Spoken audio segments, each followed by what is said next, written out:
നമസ്കാരം. BMS doctor ചാറ്റിൻ്റെ ഏറ്റവും പുതിയൊരു എപ്പിസോഡിലേക്ക് മാന്യ പ്രേക്ഷകർക്ക് സ്വാഗതം. നമ്മൾ പലപ്പോഴും നമ്മുടെ സുഹൃത്തുക്കളെയൊക്കെ അവിചാരിതമായി കണ്ടുമുട്ടുമ്പോൾ ചോദിക്കുന്നൊരു ചോദ്യമുണ്ട്, എന്തുപറ്റി, സുഖമില്ലേ, ഒരു ക്ഷീണമുണ്ടല്ലോ. അപ്പോൾ പലപ്പോഴും പലരുടെയും മറുപടി ഒന്നുമില്ലെന്നേ, ചെറിയൊരു തലവേദന, ഇങ്ങനെയൊക്കെ ആയിരിക്കാം. അപ്പോൾ ഈ തലവേദന ഇത്ര നിസ്സാരക്കാരനാണോ, അല്ലെങ്കിൽ എല്ലാ തലവേദനയും മൈഗ്രെയിൻസ് ആണോ? ഈ ഒരു ടോപ്പിക്കിനെ അടിസ്ഥാനമാക്കി ഇന്ന് നമ്മോടൊപ്പം സംസാരിക്കുന്നത് തൊടുപുഴ ബേബി മെമ്മോറിയൽ ഹോസ്പിറ്റലിലെ കൺസൾട്ടൻറ്റ് ന്യൂറോളജിസ്റ്റ് ഡോക്ടർ ജിതിൻ ജോർജാണ്. Welcome sir. Thank you doctor, നമ്മളിപ്പോൾ ഞാൻ പറഞ്ഞതുപോലെ തന്നെ തലവേദനയാണോ എന്നുള്ള ചോദ്യം, തലവേദനയാണ് എന്നൊക്കെ പറയുന്നതും സാധാരണമാണ് ആളുകൾക്കിടയിൽ. അപ്പോൾ ഇന്നത്തെ നമ്മുടെ സബ്ജക്റ്റ് മൈഗ്രെയിൻ ആണ്. ഇപ്പം തലവേദനകളിലെ ഒരു വിഭാഗമാണെന്ന് കരുതുന്നു. എന്താണ് മൈഗ്രെയിൻ? നമുക്ക് ജീവിതത്തിൽ ഒരു തവണയെങ്കിലും തലവേദന അനുഭവിക്കാത്തായിട്ട് ആരും ഉണ്ടാവില്ല. പക്ഷെ എല്ലാ തലവേദനയും അത്ര പ്രശ്നക്കാരും അല്ല. നമ്മൾ തലവേദനകളെ രണ്ടായി തിരിക്കാറുണ്ട്. ഒന്ന് പ്രൈമറി ഹെഡേക്ക് എന്ന് പറയും, ഒന്ന് സെക്കൻഡറി ഹെഡേക്ക് എന്ന് പറയും. ഈ പ്രൈമറി ഹെഡേക്ക് എന്ന് വെച്ചാൽ വേറെ പ്രത്യേകിച്ച് പ്രശ്നമുള്ള തലവേദനകളല്ല സാധാരണ. പക്ഷേ നമുക്കത് ഡിസേബിളിംഗ് ആവും, നമുക്കത് ബുദ്ധിമുട്ടായിരിക്കും. പക്ഷേ തലയുടെ സ്കാൻ എടുത്ത് നോക്കിയോ അങ്ങനെ എന്തെങ്കിലും ചെയ്തിട്ടുണ്ടെങ്കിൽ വേറെ പ്രശ്നമുള്ളതല്ല. അതിനകത്ത് പെടുന്ന ഒരു ടൈപ്പാണ് മൈഗ്രെയിൻ എന്ന് പറയുന്നത്. അതിൽ വേറെ ചില ടൈപ്പുകളും ഉണ്ട്. ടെൻഷൻ ടൈപ്പ് ഹെഡേക്ക് എന്ന് പറയും, പിന്നെ മൈഗ്രെയിൻ ഉണ്ട്, പിന്നെ ട്രൈജെമിനൽ ഓട്ടോണോമിക് കെഫാലർജി എന്ന് പറഞ്ഞ് വേറെ ടൈപ്പ് ഹെഡേക്ക് ഒക്കെ ഉണ്ട്. പിന്നെ സെക്കൻഡറി ഹെഡേക്ക് എന്ന് പറയുമ്പോൾ നമുക്ക് വേറെ എന്തെങ്കിലും പ്രശ്നങ്ങൾ അതിന്റെ കൂടെ കാണും. അത് ഒന്നെങ്കിൽ ചിലപ്പോൾ മെനിഞ്ചൈറ്റീസ് ആവാം, എന്ന് വെച്ചാൽ മസ്തിഷ്ക ജ്വരം. അതിനകത്ത് തലവേദന ഉണ്ടാവും, അതിന്റെ പാർട്ടായിട്ട് ചിലപ്പോൾ അപസ്മാരം വരാം, ചിലപ്പോൾ കൈകാല ബലക്കുറവുകൾ വരിക, ചിലപ്പോൾ സ്ട്രോക്ക് ആയിട്ട് വരുന്ന തലവേദനകൾ ഉണ്ടാകാറുണ്ട്. പിന്നെ തലച്ചോറിലെ വെയിൻസ് ബ്ലോക്ക് ആവുന്ന CVT എന്ന് പറയും. അങ്ങനെ പല കാരണങ്ങൾ കൊണ്ടുള്ള ഹെഡേക്കുകളുണ്ട്. സോ നമ്മുടെ മെയിൻ ഇമ്പോർട്ടൻസ് എന്ന് പറഞ്ഞാൽ ഇതിൽ ഏതാണ് പ്രൈമറി ഹെഡേക്ക്, ഏതാണ് സെക്കൻഡറി ഹെഡേക്ക് എന്ന് അറിഞ്ഞിരിക്കുക എന്നുള്ളതാണ്. പ്രൈമറി ഹെഡേക്ക് ഇമ്മീഡിയറ്റ്ലി ട്രീറ്റ് ചെയ്തില്ലെങ്കിലും ഒന്നും സംഭവിക്കാൻ പോകുന്നില്ല. പക്ഷേ സെക്കൻഡറി ഹെഡേക്ക് ആണ് നമുക്കുള്ളതെങ്കിൽ നമ്മൾ ട്രീറ്റ്മെന്റ് ഡിലേ ചെയ്താൽ ചിലപ്പോൾ കൂടുതൽ ഭവിഷ്യത്തിലോട്ട് ആകാം. മൈഗ്രെയിൻ സാർ പറഞ്ഞു ഒരു ടൈപ്പ് ഓഫ് തലവേദനയാണ്. അതൊരു പ്രശ്നക്കാരനാണോ? ഒരുപാട് പേര് ഉപയോഗിക്കുന്നൊരു ടൈമാണ്. അപ്പോൾ അത് എല്ലാവരിലും മൈഗ്രെയിൻ തന്നെയാണോ? മൈഗ്രെയിൻ്റെ കാരണങ്ങൾ എന്തൊക്കെയാണ്? നമ്മൾ മൈഗ്രെയിൻ രണ്ട് ടൈപ്പ് ഉണ്ട്. മൈഗ്രെയിൻ വിത്ത് ഓറ എന്ന് പറയും, മൈഗ്രെയിൻ വിത്തൗട്ട് ഓറ എന്ന് പറയും. ഈ ഓറ എന്ന് പറഞ്ഞാൽ നമുക്കൊരു അബ്നോർമൽ ഫീലിംഗ്, ഒറിജിനലായിട്ട് ഇല്ലാത്തൊരു സാധനത്തിനെ നമുക്ക് ഉള്ളതായി തോന്നുക. ചില മൈഗ്രെയിൻ ഉള്ള ആൾക്കാർ പറയും കണ്ണിന്റെ മുമ്പിൽ എന്തോ വളയങ്ങൾ കാണുകയാണ്, കളറുകൾ കാണുന്നു, മിന്നാമിനിങ്ങിന്റെ വെട്ടം പോലെ കാണുമെന്ന് പിള്ളേരൊക്കെ പറയും. പക്ഷെ അതാണ് ഓറ എന്ന് പറയുന്ന സാധനം. ചില ആൾക്കാർക്ക് അത് തലകറക്കം പോലെ ആയിട്ടിരിക്കും. ചിലർ വിചാരിക്കും ഇയർ ബാലൻസിന്റെ പ്രശ്നം മാത്രമേ ഉള്ളൂ എന്ന് വിചാരിക്കുന്ന ആൾക്കാരുണ്ട്. പക്ഷെ അതിന്റെ കൂടെ തലവേദനയും കൂടെ കാണും. ചിലപ്പം അവർക്ക് ഒറിജിനൽ ആയിട്ടുള്ളത് ഇയർ ബാലൻസ് ആയിരിക്കില്ല, മൈഗ്രെയിൻ്റെ തന്നെ ഒരു വകഭേദമായിരിക്കും ഉണ്ടാവുന്നത്. ഈ മൈഗ്രെയിൻ എന്തുകൊണ്ടാണ് വരുന്നതെന്ന് വെച്ചിട്ടുണ്ടെങ്കിൽ അതിന് പല ഫാക്ടേഴ്സ് ഉണ്ട്. എൻവയോൺമെന്റൽ ഫാക്ടേഴ്സ് എന്ന് പറയും. എന്ന് പറഞ്ഞാൽ നമ്മുടെ ജീവിതശൈലി കാര്യങ്ങളൊക്കെ, ഓവറായിട്ടുള്ള സ്ക്രീൻ ടൈം ഉപയോഗം, അല്ലെങ്കിൽ നമ്മൾ കൃത്യസമയത്ത് ഉറങ്ങാതിരിക്കുക, ഭക്ഷണം ഡിലേ ചെയ്യുക, ഇങ്ങനത്തെ കാര്യങ്ങൾ. സ്ട്രെസ് ഒരു ഫാക്ടറാണ്. പിന്നെ ജനിതകപരമായിട്ടുള്ള കാരണങ്ങളും ഉണ്ട്. കാരണം എല്ലാവർക്കും ഉണ്ടാവാറില്ല. ചില ഫാമിലീസിൽ കുറച്ച് ഒരാൾക്കും ഉണ്ടെങ്കിൽ അടുത്ത ആൾക്ക് വരാനുള്ള റിസ്ക് ഉണ്ട്. പിന്നെ ചില ജനറ്റിക് ഫാക്ടേഴ്സും കൊണ്ട് ഒരു കൈക്കും കാലം ബലക്കുറവ് വരുന്ന തരത്തിലുള്ള മൈഗ്രെയിൻ വരെ ഉണ്ട്. ഹെമിപ്ലീജിക് മൈഗ്രെയിൻ എന്നൊക്കെ പറയും. ചില മൈഗ്രെയിനുകൾ സ്ട്രോക്കുമായിട്ട് ലിങ്ക് ഉള്ളതായിട്ടുള്ള മൈഗ്രെയിൻസും ഉണ്ട്. കഡാസിൽ എന്നൊക്കെ പറയുന്ന ചില മൈഗ്രെയിൻസ് ഒക്കെ ഉണ്ട്. സോ അതിന്റെ കാരണങ്ങളാണ് മെയിൻ ഇമ്പോർട്ടന്റ്. അപ്പൊ ജനറ്റിക് ഫാക്ടേഴ്സ് ഉണ്ട്, എൻവയോൺമെന്റൽ ഫാക്ടേഴ്സ് ഉണ്ട്, പിന്നെ നമ്മുടെ ന്യൂറോളജിക്കൽ ഫാക്ടേഴ്സ്, തലച്ചോറിൽ ഉണ്ടാകുന്ന വാസോ ഡയലറ്റേഷൻ എന്ന് പറയും, രക്തക്കൊള്ളുകൾ വികസിച്ച് വരുന്ന വാസോ ഡയലറ്റേഷൻ. സോ അതിന്റെ കൊണ്ടൊക്കെയാണ് സാധാരണ ഈ മൈഗ്രെയിൻ വരുന്നത്. പിന്നെ ഇപ്പോഴത്തെ ലേറ്റസ്റ്റ് തിയറീസ് അനുസരിച്ച് ചില ന്യൂറോ കെമിക്കൽസ്, തലച്ചോറിലെ ചില കെമിക്കൽസിന്റെ പ്രൊഡക്ഷൻ കൂടുമ്പോൾ മൈഗ്രെയിൻ വരാനുള്ള ചാൻസുകൾ കൂടുന്നു എന്നാണ് പറയുന്നത്. ഇപ്പോൾ സാധാരണ ഒരാൾക്ക് ഒരു തലവേദന വന്നിട്ടുണ്ടെങ്കിൽ, അല്ലെങ്കിൽ മൈഗ്രെയിൻ ആണെന്ന് തിരിച്ചറിയാനോ അല്ലെങ്കിൽ ഡോക്ടറിൻ്റെ അടുത്തേക്ക് വരാനുള്ള ലക്ഷണങ്ങൾ എന്തൊക്കെയാണ് കാണിക്കുന്നത്? നമുക്ക് യൂഷ്വലി തലവേദന ഉള്ളവർ കൂടുതലും വൺ സൈഡഡ് ഹെഡേക്ക് ആയിരിക്കും. പക്ഷെ വൺ സൈഡ് എന്ന് പറഞ്ഞാൽ എപ്പോഴും ഇടതുവശം തന്നെയല്ല, ചിലപ്പോൾ അത് വലതുവശമാവും, ചിലപ്പോൾ രണ്ട് സൈഡും വരാറുണ്ട്, അങ്ങനെയുണ്ട്. അപ്പോൾ വൺ സൈഡഡ് ഹെഡേക്ക് കൂടുതലാണെങ്കിലും രണ്ട് സൈഡിലുള്ള ഹെഡേക്കും അതിനകത്ത് ഇൻക്ലൂഡഡ് ആണ്. പിന്നെയുള്ള തലവേദന വരുമ്പോൾ ഛർദ്ദിക്കാൻ വരിക, പിന്നെ വെട്ടം കണ്ടാൽ കൂടുതൽ, പിന്നെ ഒത്തിരി സൗണ്ട് കേട്ടാൽ കൂടുതൽ, ചില പ്രത്യേക മണങ്ങൾ അടിച്ചാൽ കൂടുതലാണെന്ന് പറയാറുണ്ട്. സോ ഇതൊക്കെയാണ് യൂഷ്വലി മൈഗ്രെയിൻ്റെ ഒരു ഇത്. മൈഗ്രെയിൻ്റെ ഡ്യൂറേഷൻ എന്ന് പറഞ്ഞാൽ സാധാരണ 4 മണിക്കൂർ തൊട്ട് 72 മണിക്കൂർ വരെ മൈഗ്രെയിൻ്റെ ഡ്യൂറേഷൻ പോകും. സിംഗിൾ ടൈമിൽ ഒരു എപ്പിസോഡ് അത്രയും വരെ പോവാം. 72 മണിക്കൂർ വരെ മൈഗ്രെയിൻ പോവാം. പിള്ളേരിലെ മൈഗ്രെയിൻ മാത്രം വ്യത്യാസമുണ്ട്. പീഡിയാട്രിക് മൈഗ്രെയിൻസ് നമുക്ക് ചിലപ്പോൾ 2 മണിക്കൂറൊക്കെ ഉണ്ടാവുള്ളൂ, ചിലപ്പോൾ കുറച്ച് അരമണിക്കൂർ 1 മണിക്കൂറൊക്കെ ഉള്ള മൈഗ്രെയിനുകൾ വരെ ഉണ്ട്. യൂഷ്വലി പിള്ളേരുടെ മൈഗ്രെയിൻ ഒരു 2 അവർ തൊട്ടാണ് സ്റ്റാർട്ടിങ് പറയുന്നത്. സോ പീഡിയാട്രിക് മൈഗ്രെയിൻസ് എപ്പോഴും അഡൽട്ട് മൈഗ്രെയിനുമായിട്ട് വ്യത്യാസമുണ്ട്. പക്ഷേ യൂഷ്വലി അഡൽട്സിനുള്ളത് 4 അവേഴ്സ് തൊട്ട് 72 അവേഴ്സ് വരെ നമുക്ക് ഇതിന് ഹെഡേക്ക് നിൽക്കാം. പിന്നെ യൂഷ്വലി മൈഗ്രെയിൻ ഹെഡേക്ക് ഉറങ്ങിയിട്ട് ചെയ്യുമ്പോൾ കുറയും. ഉറക്കത്തിനിടയ്ക്ക് തലവേദനയായിട്ട് ഡിസേബിളിംഗ് ആയിട്ട് ഉറങ്ങാൻ കിടക്കുന്ന സമയത്ത് നമുക്ക് തലവേദന ഇല്ലാതെ കിടന്ന് ഉറങ്ങിയിട്ട് ഉറക്കത്തിനിടയ്ക്ക് തലവേദനയായിട്ട് ഏറ്റുവരുന്നൊരവസ്ഥ, അത് ഡിസേബിളിംഗ് ഹെഡേക്ക്, അത് യൂഷ്വലി മൈഗ്രെയിൻ ആവാൻ ചാൻസ് കുറവായിരിക്കും. വേറെ സെക്കൻഡറി ഹെഡേക്സ് ആണ് യൂഷ്വലി ഉറക്കത്തിനിടയ്ക്ക് പെട്ടെന്ന് കൂടി വരുന്ന ഹെഡേക്കുകൾ. സോ അത് നമ്മൾ ഡിഫറൻഷിയേറ്റ് ചെയ്യേണ്ട ആവശ്യമുണ്ട്.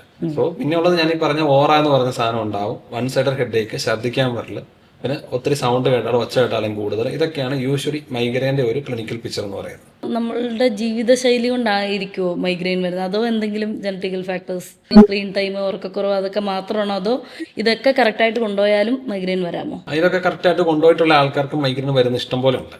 അത് ഞാൻ പറഞ്ഞ ന്യൂറോ കെമിക്കൽ ഫാക്ടേഴ്സ് ഉണ്ട്, പിന്നെയുള്ള ജനറ്റിക് ഫാക്ടേഴ്സ് ഉണ്ട്, പിന്നെ ട്രൈജമിനോ വാസ്കുലർ തിയറി എന്ന് പറഞ്ഞാൽ തലച്ചോറിലുള്ള നെർവും നമ്മുടെ ബ്ലഡ് വെസലും തമ്മിലുള്ള കണക്ഷൻസ് ഉണ്ട്.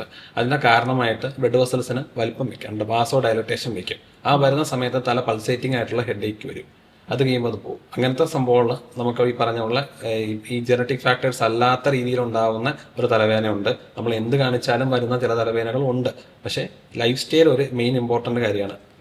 ഫുഡ് ഡിലേ ചെയ്യുക, താമസിച്ച് കിടന്ന് ഉറങ്ങുക, ഉറങ്ങുന്ന സമയത്ത് മൊബൈൽ ഉപയോഗിച്ചുകൊണ്ടിരിക്കുക, കൂടുതൽ സ്ക്രീൻ ടൈം ഉപയോഗിക്കുക. ബ്ലൂ ലൈറ്റിന് വരെ നമുക്ക് ഇതുമായിട്ട് ഹെഡേക്ക് കൂട്ടാനുള്ള സ്റ്റഡീസ് ഉണ്ട്. സോ അപ്പോൾ അത് പറയുന്നത് എന്ന് പറഞ്ഞിട്ടുണ്ടെങ്കിൽ കൂടുതൽ ടൈം കമ്പ്യൂട്ടറായിട്ട് എക്സ്പോഷർ ഉള്ള ആൾക്കാരോട് ഒരു 20 മിനിറ്റ്സ് കമ്പ്യൂട്ടർ ഉപയോഗിച്ച് കഴിഞ്ഞാൽ ഒരു 20 സെക്കൻഡ് ഒരു 20 ഫീറ്റ് ഡിസ്റ്റൻസിലോട്ട് നോക്കാൻ പറയാറുണ്ട്.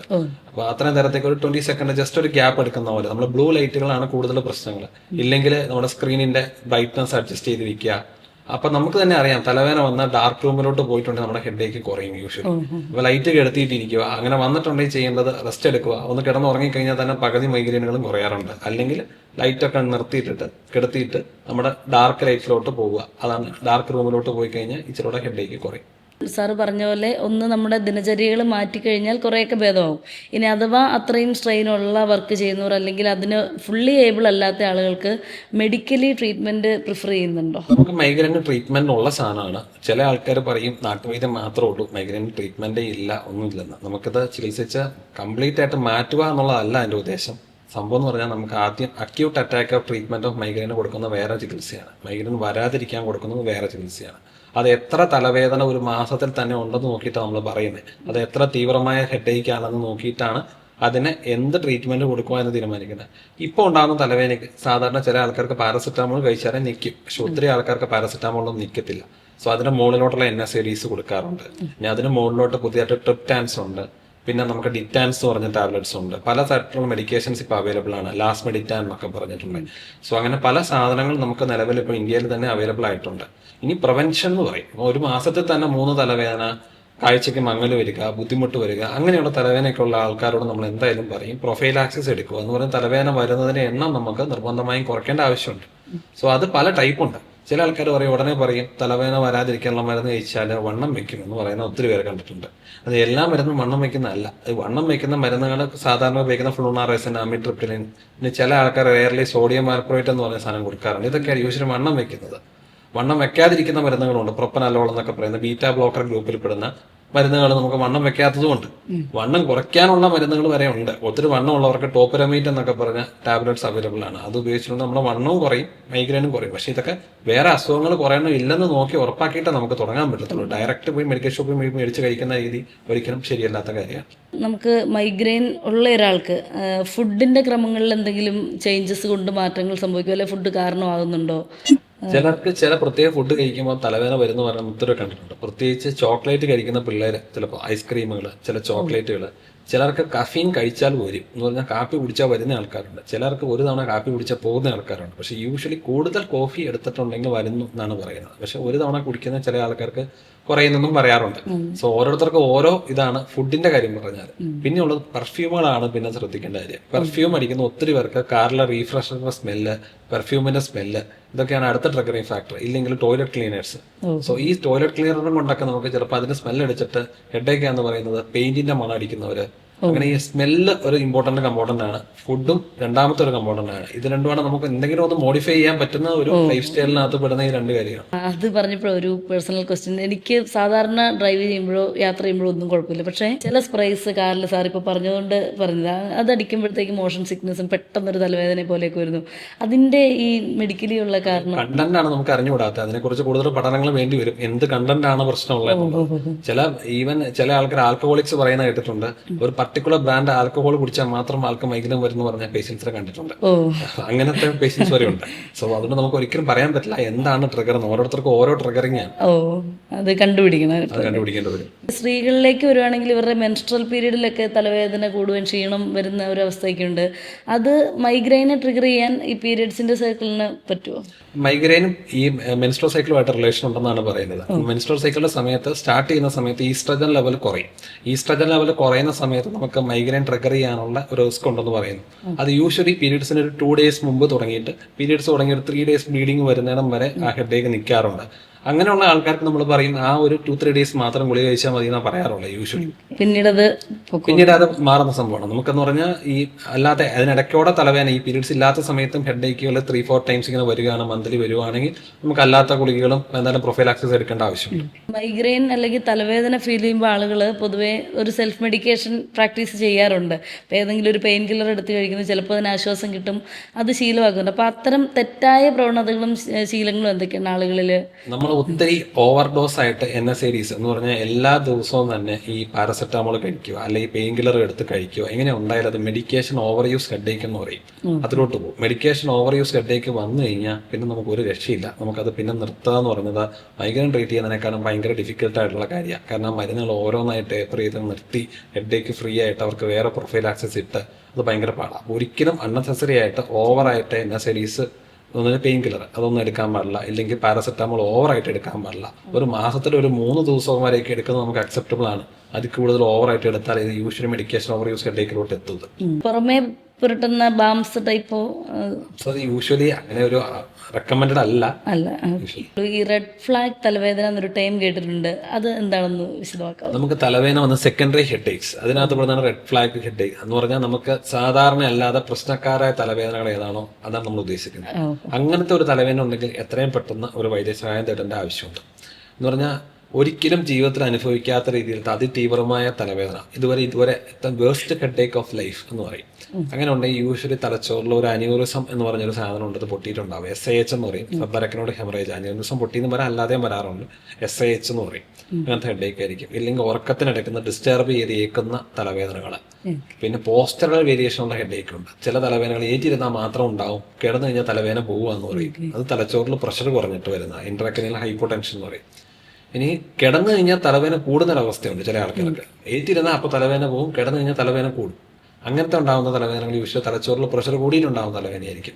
ഇനി റെഡ് ഫ്ലാഗ്സിൽ ബാക്കി പറയുന്നത് നമ്മൾ അപസ്മാരം വരിക, ഒരു കൈക്ക് നല്ല ബലക്കുറവ് വരിക, അങ്ങനത്തെ ഹെഡേക്കുകൾ നമ്മൾ യൂഷ്വലി ഈ red flag signs of headache എന്നാണ് പറയുന്നത്. അതുപോലെ തലവേദനകൾ സാധാരണ തൊട്ട് തീവ്രമായിട്ട് വരെയുള്ളത് സാറ് പറഞ്ഞു.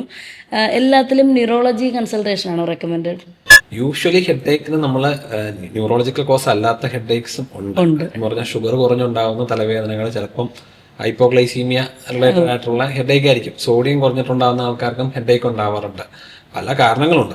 എല്ലാത്തിലും ന്യൂറോളജി മാത്രമാണെന്ന് അങ്ങ് പറയാൻ പറ്റില്ല. പക്ഷെ ഒരു ന്യൂറോളജി കൺസൾട്ടേഷൻ എടുക്കുന്നത് നല്ലതായിരിക്കും.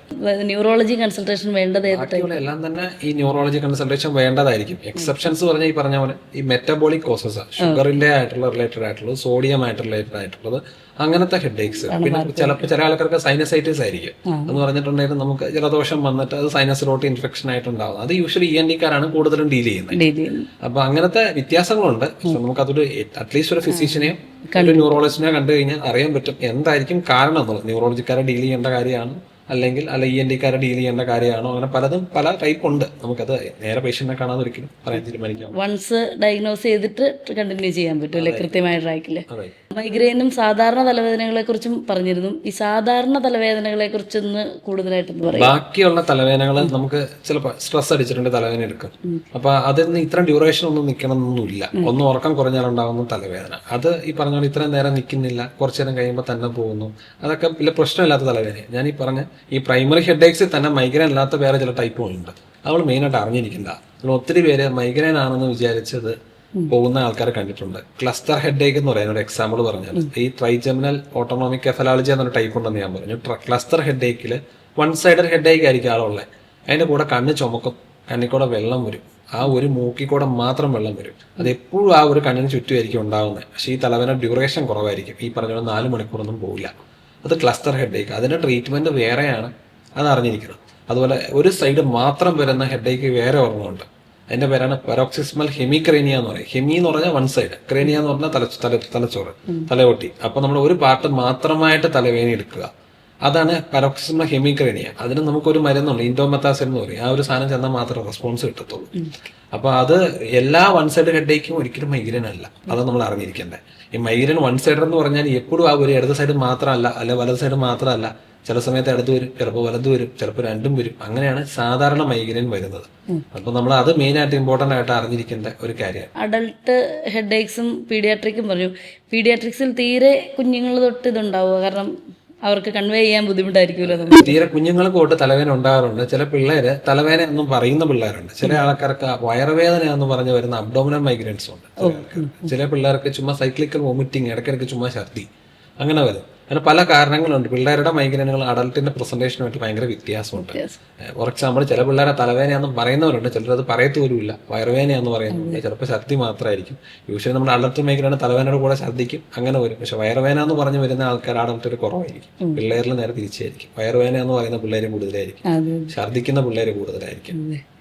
അപ്പോൾ എൻ്റെ മോനൊക്കെയാണെങ്കിൽ തൊണ്ടവേദന എന്ന് വരെ പറഞ്ഞ് വയറുവേദനയ്ക്ക് പറയുന്നത്. അപ്പോൾ അവർ കൃത്യമായിട്ട് ഐഡന്റിഫൈ ചെയ്യാത്തപ്പം ഈ തലവേദന കണ്ടുപിടിക്കാൻ മാർഗമുണ്ടോ മെഡിക്കലി? അല്ലാതെ നമുക്കൊരു മൈഗ്രെയിൻ എന്ന് പറയുന്ന സാധനം ഒരു ക്ലിനിക്കൽ ഡയഗ്നോസിസ് ഒരിക്കലും നമുക്കൊരു ഇൻവെസ്റ്റിഗേഷൻ വരെ കണ്ടുപിടിക്കാൻ നമ്മുടെ തലയുടെ സ്കാൻ എടുത്ത് നോക്കുക എന്നുള്ളതല്ല മൈഗ്രെയിൻ. ഞാൻ ചില ആൾക്കാരെ കണ്ടിട്ടുണ്ട്, ഞങ്ങൾ നേരെ ഒപ്പിൽ വന്നിട്ട് ആദ്യം പറയണം ഞങ്ങൾ തലയുടെ സ്കാൻ എടുത്തിട്ടുണ്ടെന്ന് പറഞ്ഞ് വരുന്ന ആൾക്കാരുണ്ട്. അപ്പൊ ഞാൻ പറയും വെയിറ്റ് ചെയ്യുക, ആദ്യം ആ രോഗിയുടെ അസുഖത്തിലല്ലേ നമ്മൾ നോക്കണേ നോക്കി. കാരണം ആളുടെ ഹിസ്റ്ററി ആൻഡ് എക്സാമിനേഷൻ അതാണ് നോക്കിയിട്ടാണ് നമ്മൾ ഈവൻ തലയുടെ സ്കാൻ ആവശ്യമുണ്ടോ എന്ന് പോലും തീരുമാനിക്കുന്നത്.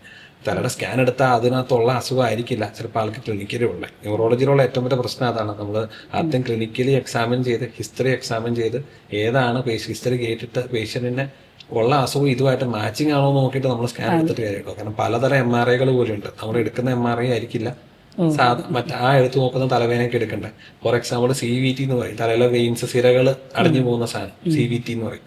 അപ്പൊ അതിന് നമ്മൾ എടുത്തു നോക്കേണ്ട വീനോഗ്രാം എടുത്തു നോക്കണ്ട. അപ്പൊ അതിന് നമ്മൾ സാധാരണ CT സ്കാൻ എടുത്തൊന്നും കാണില്ല. ചിലപ്പം MRI സ്ക്രീനിങ് എടുത്താൽ അതിനകത്തൊന്നും കാണണമെന്നില്ല. അപ്പൊ നമ്മൾ എടുത്തു നോക്കി തലയുടെ സ്കാൻ എടുത്ത് നോർമൽ ആണെന്ന് വിചാരിച്ചിരിക്കും.